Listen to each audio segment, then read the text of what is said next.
Bonjour, dans cette vidéo, nous allons faire une application du théorème de Gauss sur un cylindre.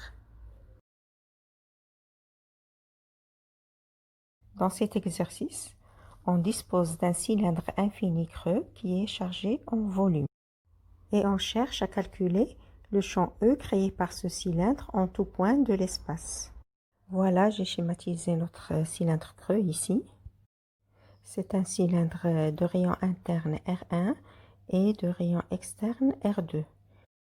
Et puis, ce cylindre est infini. C'est pour cette raison que j'ai mis ces pointillés-là. C'est justement pour dire que c'est un cylindre infini. Par ailleurs, ce cylindre est chargé par une densité volumique. Donc, la charge est répartie dans l'espace annulaire qui existe entre le rayon R1 et le rayon R2, c'est-à-dire dans cet espace-là. Mais ici, il n'y a pas de charge. Pourquoi? Eh bien, parce qu'il s'agit d'un cylindre creux. Comme je l'ai dit tout à l'heure, on veut calculer le champ électrostatique créé en tout point M de l'espace par ce cylindre. Donc, je peux placer mon point M à n'importe quel point de l'espace. Je peux le placer ici, en ce point-là, ou bien en ce point, ou bien ici. Donc, au hasard, je vais le placer à cet endroit-là, puisque après, dans les calculs, on va discuter les différents cas possibles. Ce point va être repéré par le système de coordonnées cylindriques. C'est le système le plus adéquat à la géométrie de notre problème puisqu'il s'agit d'un cylindre creux. On a ρ, Φ et K. Donc dans cette base, le vecteur champ électrostatique au point M est égal à ρ au point M porté par ρ plus Φ porté par Φ plus Ez porté par K. Dans la première question, on nous demande d'étudier les symétries et les invariances de cette distribution et en déduire la direction et les variables dont dépend le champ créé en tout point M de l'espace. Alors j'explique. L'étude de la symétrie, c'est elle qui va nous donner la direction du champ, puisque le champ électrostatique est porté par les plans de symétrie de la distribution de charge. Et l'étude des invariances va nous donner les variables dont dépend le champ électrostatique, c'est-à-dire ρ, Φ et Z. Mais ça sert à quoi de faire cette étude de symétrie et des invariances du champ? Justement, c'est pour réduire le nombre de composantes et de variables du champ électrostatique, chose qui va simplifier énormément le calcul du champ par le théorème de Gauss et éventuellement le calcul du potentiel. Commençons par l'étude de symétrie, c'est-à-dire on doit chercher les plans de symétrie de la distribution de charge. Et comme je l'ai déjà dit, la symétrie va nous donner la direction du champ électrostatique. Pourquoi? Parce qu'on sait que le champ appartient au plan de symétrie s'il y a un seul plan. Et s'il y a plusieurs plans de symétrie, le champ appartient à l'intersection de tous ces plans. Mais avant de commencer, et pour mieux comprendre, je dois expliquer ce que ça veut dire deux figures symétriques par rapport à un plan. Alors, supposons qu'on a un plan ici. Le symétrique de cette figure par rapport à ce plan-là, c'est cette figure. Le symétrique de ce demi-cercle, c'est le même demi-cercle, mais il est inversé. Et le symétrique de 5, de ce 5-là, c'est 2. C'est-à-dire comme si ces figures-là regardent leur image à travers un miroir. Donc, on peut dire que le plan de symétrie joue le rôle d'un miroir. Pour comprendre davantage, je vous pose la question, est-ce que ces deux figures sont symétriques? Non, ils ne sont pas symétriques, ils sont les mêmes, mais ils ne sont pas symétriques. Revenons maintenant à notre cylindre et cherchons les plans de symétrie du cylindre ou bien de la distribution de charge. Bien sûr, il faut chercher uniquement les plans de symétrie qui passent par le point M, puisque nous, on veut calculer le champ au point M.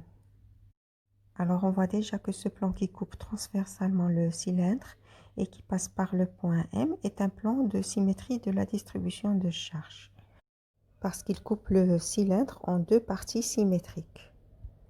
Pourquoi sont-ils symétriques? Eh bien, Comme le cylindre est infini, chaque point de la partie haute du cylindre trouve son image dans la partie basse du cylindre. Par exemple, pour ce point-là, son symétrique, c'est ce point. Si je prends maintenant un autre point un peu plus haut, alors son symétrique, il est là. Donc, tout point de ce demi-cylindre trouve son symétrique dans l'autre demi-cylindre. Et ceci est vrai seulement parce qu'on a un cylindre infini. Ce qui ne sera pas toujours vrai dans le cas d'un cylindre fini. Je reviendrai sur ce point à la fin de cette vidéo. Donc, on peut dire que la partie d'en haut est exactement l'image dans un miroir de la partie d'en bas. Donc, notons ce plan comme plan de symétrie. Il s'agit du plan E-ρ-E-φ. Par ailleurs, on voit qu'il y a un deuxième plan qui coupe la distribution de charge en deux parties symétriques et qui passe par le point M. C'est celui-là, c'est ce plan-là. Il s'agit du plan E-ρ-K. Donc, notons ce plan comme plan de symétrie. Est-ce qu'il y a d'autres plans de symétrie? Non, il y a seulement ces deux-là. Vous allez me dire que même ce plan-là est un plan de symétrie, c'est-à-dire le plan EφK, parce qu'il coupe la distribution de charge en deux parties symétriques. Certes, ce plan est un plan de symétrie, mais il ne passe pas par le point M. Donc, le champ au point M ne peut pas appartenir à ce plan de symétrie. Donc, le champ EM appartient à ce premier plan et à ce deuxième plan. Du coup, le champ au point M appartient à l'intersection de ces deux plans. Et on voit bien que l'intersection entre ces deux plans, c'est euro. Puisqu'ici, on a euro et ici, on a euro. Donc, le champ au point M sera porté par euro. Ainsi, on peut écrire EM est égal à euro de M fois euro. Voilà, on a bien trouvé la direction du champ. Voyons graphiquement ce champ. Alors, il est porté par l'intersection de ces deux plans. Voilà l'intersection, c'est cette droite-là. Donc, on voit très bien qu'il est porté par euro. Comme promis, je reviens sur le cylindre de hauteur finie H. J'ai dit que le plan qui coupe transversalement ce cylindre n'est pas toujours un plan de symétrie, comme le montre cette figure-là. Voilà, on voit ici le plan euro-EFI et on voit bien qu'il coupe le cylindre en deux parties qui ne sont pas égales. Cette partie rouge est bien différente de la partie bleue, donc ils ne sont pas symétriques par rapport à ce plan-là. Néanmoins, il existe un cas particulier où ce plan représente un plan de symétrie. C'est le cas du plan médiateur. C'est-à-dire si le plan euro-EFI est au bon milieu du cylindre. À ce moment-là, on voit bien que la partie rouge est bien le symétrique de la partie bleue. Sur ce, je termine cette question et on continue dans la prochaine vidéo.